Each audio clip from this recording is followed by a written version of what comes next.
Barkanmu da zuwa Convex.net Hausa termux tutorial. To a wannan tutorial ɗin za mu nuna muku yadda za ku yi installing ɗin termux. So farko dai za mu shiga Play Store.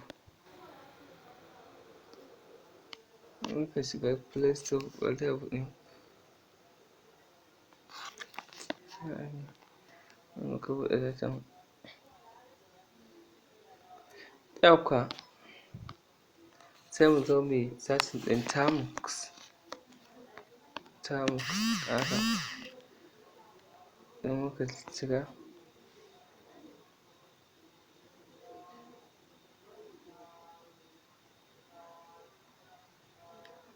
Haka za a gwado mana wannan saboda mu mun yi install kun ga babu open. Amma ko idan ba ku install ba za ka shiga ne cikin nan wajen za ka ga install, za ka danna install yana kawo maka haka to kenan ya yi install a wayarka. To da yawan lokaci wani lokacin sai ga idan har dai kai install ɗin termux ta cikin Play Store yana bayar da matsala, baya yin yadda ya kamata. To in har dai kai termux, idan har dai termux ɗin da ka install ta cikin Play Store yana baka matsala, kawai ka je cikin app ka yi download ɗin shi ta F-Droid. Bari ku ga ta yadda za ku yi download ɗin ta F-Droid. Ku shiga Chrome.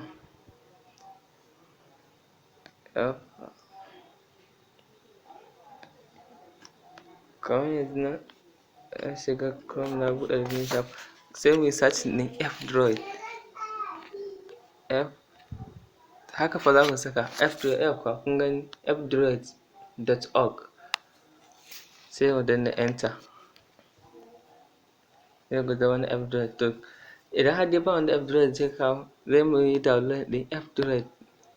Ana danna kan wannan automatically kun ga a wannan zai fara yin download. To ni daman already ina da F-Droid. Bari first ina da shi. Yana gama yin download za ka je ka install. Bacin ya gama install za ka zo ka shiga cikin F-Droid ɗin. Bari mu nemo shi F-Droid gashi nan. Muna shiga cikin F-Droid. Yauwa to kun ga abin da zai fara haska muku, kun ga ya sa nan updating repositories. Yana updating ne. Za ku ga nan a can sama. Kun ga yana updating. Gashi nan 7 MB.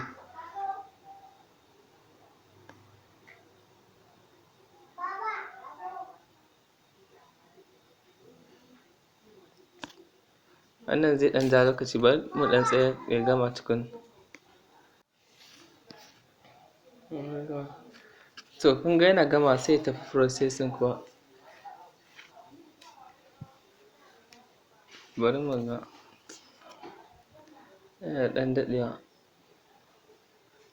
Dole sai mun jira ya gama. Idan ba haka ba zai ba mu yanda za mu yi searching ɗin application ɗin har mu gan shi ba. Har mu ga application ɗin termux ɗin. Amma idan har dai kuka ɗauko shi ta cikin wannan F-Droid ɗin, gaskiya termux ba zai ƙara ba ku wata matsala ba. Kun gani saving application tab yake. Bari mu ɗan tsaya. To yanzu mun ga komai ya yi daidai. Yanzu kun ga da application ɗin sa hauro da meye da menene. Yanzu to kawai in kana so ka install ɗin termux ta cikin shi za ka shiga nan. Wannan button bari mu danna. Ko har yanzu bai gama abu wannan ne. Har yanzu dai bai gama setting gaba ɗaya. Amma dai sai mu saka termux.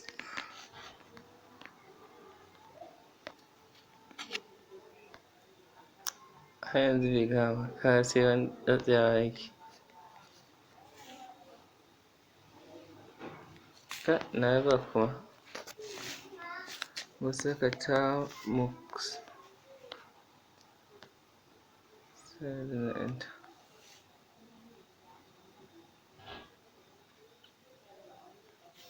Yauwa to kun gan shi nan. Termux terminal emulator with packages. Kun gan shi nan. To ni da wanda yake na yi install ɗin termux, akwai termux a kan wata. Kun ga nan ya bani open. Idan har dai ba ku install za ba ku wajen install sai ku da. To open sai ku shiga. Ko a farkon installing kafin ya buɗe za ku ga ya ɗan yi wani searching yana installing ɗin bootstrap. Yana gamawa zai nuno muku fuska kamar haka. To abin na farko da aka fara install a ciki kafin ka fara komai za ka saka pkg install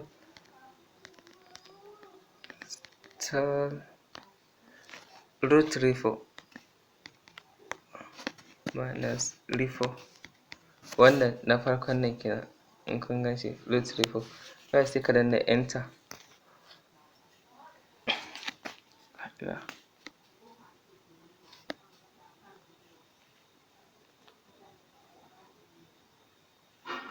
To idan kuka ga haka root repo ya gama zuwa kenan, kun gani newly install menene gashi nan version 2.4. Kun gani ya zo. To sai mu danna pkg install unstable repo minus repo unstable repo. Sai mu danna enter. Shi ma yanzu yana install ɗin unstable repo. To shi ma sai mu danna pkg install x11 repo.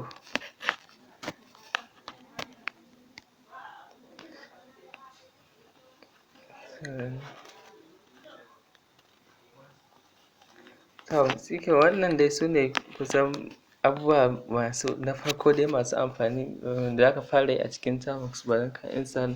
Kenan sai ka upgrading, bari mu ga pkg upgrade. Wannan zai maka upgrade ɗin gaba ɗaya package ɗin cikin termux ɗinka.